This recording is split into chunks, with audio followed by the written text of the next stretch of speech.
রামপুরহাটে বাতিল শুভেন্দু অধিকারীর সভা।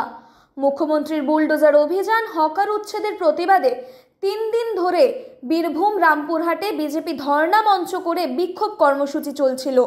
সেই কর্মসূচিতে আসতে বাধাপ্রাপ্ত, আইনি অনুমতি পেল না বিরোধী দলনেতা শুভেন্দু অধিকারী। এই কর্মসূচি যোগদান করতে না পেরে আদালতের দ্বারস্থের হুঁশিয়ারির সাথে রাজ্য সরকার, পুলিশ প্রশাসনের বিরুদ্ধে বিস্ফোরক এক্স হ্যান্ডেলে পোস্ট করেছেন বিরোধী দলনেতা শুভেন্দু অধিকারী।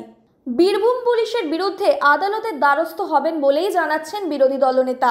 তিনি পোস্টে এও লিখেছেন, এটি প্রথমবার নয় এবং শেষবারও হবে না। আমি রামপুরহাটে অনুষ্ঠানটি করার অনুমতি চেয়ে আদালতের কাছে যাব এবং ধর্ণা সংক্রান্ত আদালতের নির্দেশানুসারে খুব অল্প সময়ের মধ্যেই রামপুরহাট পরিদর্শন করব। একই সঙ্গে শুভেন্দু অধিকারীর কর্মসূচির ডিজিটাল পোস্টারও পোস্ট করেছেন তিনি।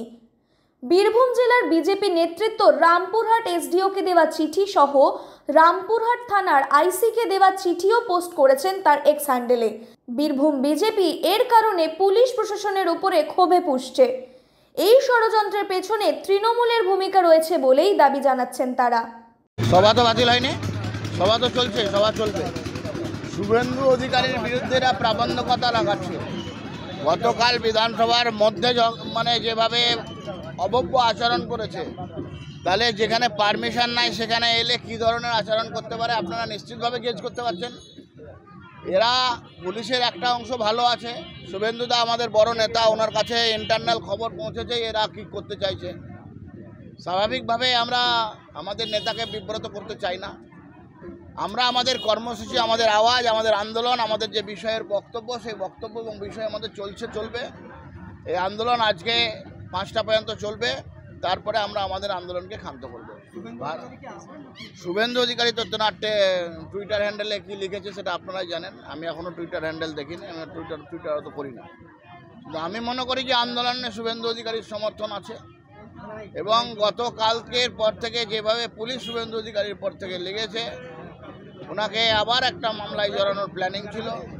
সেই জন্য আমরা আমাদের আন্দোলন চালিয়ে যাচ্ছি। এবং এই ভারতবর্ষ তথা এই রাজ্যে প্রকৃত গণতন্ত্র সৃষ্টি করার জন্য যে ধরনের ভূমিকা আপনাদের পালন করা দরকার করবেন, আপনাদের কাছে সেই আশা রেখে এই মন্দিরের সমস্ত সকলকে আমি আমার শ্রদ্ধা জ্ঞাপন করে আমি আমার বক্তব্য সমাপ্ত করলাম। ভারত মাতা কি জয়, জয় শ্রী রাম। বক্তব্য কি বলছে? বন্ধ করবে বলছে? হবে বিজেপি অপরাধে গ্রামে গ্রামে পানীয় জল বন্ধ করা হবে কেন? প্রশাসন তুমি জবাব দাও। বিজেপিকে ভোট দেওয়ার অপরাধে গ্রামে গ্রামে পানীয় জল বন্ধ করা হবে কেন? প্রশাসন তুমি জবাব দাও। সাধারণ মানুষদের সরকারি ন্যায্য পরিষেবাগুলি থেকে বন্ধ করা হবে কেন? প্রশাসন বিজেপি লড়ছে। সাধারণ মানুষের স্বার্থে বিজেপি আজ লড়বে। ডিজিটাল খবরিলাল, খবর আপনাদের, নজর আমাদের।